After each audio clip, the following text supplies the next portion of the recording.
આજ રોજ રાજકોટ શહેરના પોલીસ હેડક્વાર્ટરમાં 74 ઓલ ઇન્ડિયા પોલીસ હોકી ટુર્નામેન્ટનું ઉદ્ઘાટન સમારંભનું આયોજન કરવામાં આવ્યું. આપણે જાણીએ છીએ કે કેન્દ્ર સરકારની ગૃહ મંત્રાલયમાં એક all India police sports control board છે, જે બોર્ડના માધ્યમથી અલગ અલગ રાજ્યોમાં દર વર્ષે અલગ અલગ રમતોમાં રાષ્ટ્રીય સ્તરની પ્રતિયોગિતાઓનું આયોજન કરવામાં આવતી હોય છે. ગુજરાત માટે અને રાજકોટ માટે ખૂબ ગર્વ અને આનંદની વાત છે કે આ વર્ષે all India police sports control બોર્ડે 74th હોકી ટુર્નામેન્ટ પોલીસની યજમાની કરવાની તક ગુજરાત પોલીસને આપી છે. આજે આ ઉદ્ઘાટન સમારંભમાં અલગ અલગ રાજ્યોના અને અલગ અલગ કેન્દ્રીય પોલીસ બળોના પુરુષોની 24 ટીમ અને મહિલાઓની 8 ટીમ પ્રતિયોગિતામાં ભાગ લેવા માટે આજે હાજર રહ્યા હતા.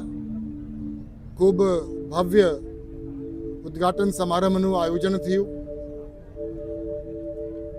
આપણા દેશમાં હોકીની એક ખૂબ ગૌરવશાળી પરંપરા રહી છે. ઓલિમ્પિકના ગોલ્ડ મેડલથી લઈને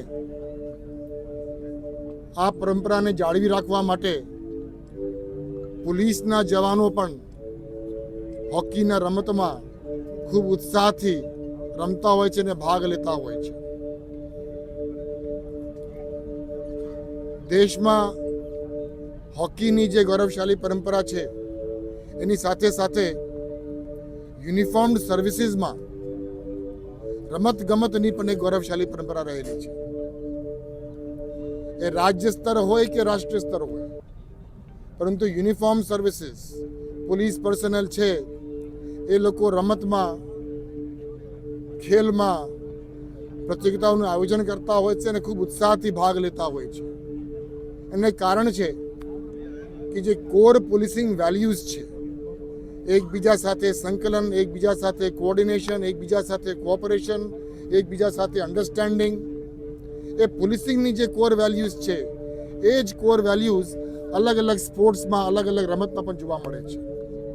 એટલે પોલીસ જેવી બળમાં રમતગમતનું જો આ પરંપરા છે, એ કોર પોલીસિંગ વેલ્યુઝ સાથે સંકળાયેલી બાબત છે.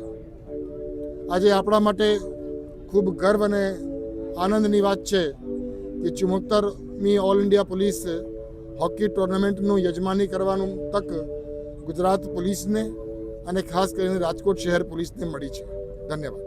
सबसे पहले तो मैं गुजरात सरकार का और गुजरात पुलिस का बहुत ही धन्यवाद करना चाहूँगा कि उन्होंने इतना बड़ा इवेंट को होस्ट किया है, और अपने रिस्पेक्टेड डीजीपी साहब का भी मैं धन्यवाद करना चाहूँगा कि उन्होंने प्लेयर्स को इतना मोटिवेट किया, इतना बूस्टअप किया और सबको संबोधित किया.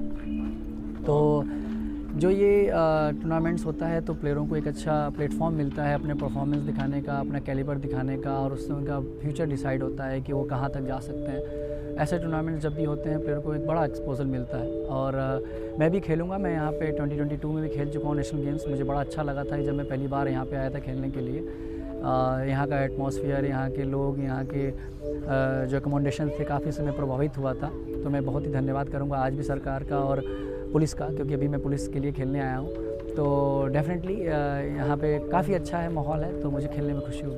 पहली बार भी आया था तो काफ़ी अच्छा एक्सपीरियंस था. मैं यूपी को रिप्रेजेंट कर रहा था, मैं यूपी टीम का कैप्टन था. मुझे काफ़ी अच्छा लगा कि हम यहाँ से मेडल जीत के गए थे. लेकिन बेस्ट पार्ट मुझे यहाँ का लगा था यहाँ की culture.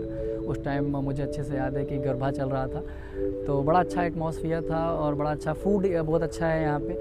But the main thing is like कि यहाँ के लोग बड़े प्रेमी हैं, बड़े प्यार से बात करते हैं, और आप ही मैच देखने आते हैं, काफ़ी सपोर्ट करते हैं. तो कहीं ना कहीं यहाँ के लोगों में स्पोर्ट्स था, और अब सरकार और पहले भी करती थी, लेकिन अब यहाँ के लोग ही जब इंटरेस्ट दिखाएंगे तो अब देखा जाए फॉर द एग्जांपल कि अब अच्छे बड़े इवेंट यहाँ पे आ रहे हैं, जो कि गुजरात के लिए और ख़ास तौर से राजकोट, अहमदाबाद, बड़े शहरों के लिए बच्चों के लिए, हर जगह के बच्चों के लिए एक बड़ा एक्सपोजल है कि वो अपने सपने को खेलों में देख सकते हैं। देखिए, मैं अगर प्लेयर पहले खेलों में बहुत एडवांटेज है, बहुत ज़्यादा स्कोप है। अगर मैं बताऊँ तो हॉकी की काफ़ी अच्छी लेगेसी रही है। ओलंपिक्स मेडल्स आप भी देखें तो बैक टू बैक आ रहे हैं, हर जगह से अप्रिशिएशन मिल रहा है। आप अपना करियर स्पोर्ट्स में बना सकते हैं, स्पेशली हॉकी में भी। कि अगर मैं आपको जॉब्स के बारे में बताऊं तो अभी मैं डिप्टी एसपी हूं। हमारे माननीय मुख्यमंत्री योगी आदित्यनाथ जी ने और मेरे पुलिस डिपार्टमेंट ने मुझे वहाँ पे डिप्टी एसपी पद दिया हुआ है। तो खेलों से आप ये पोस्ट भी हासिल कर सकते हैं अगर आप अच्छा अचीवमेंट ले रहे हैं। उसके साथ ही साथ सबसे पहले आप देश के लिए खेलने का सपना देखिए, देश के लिए मेडल लाने का सपना देखिए।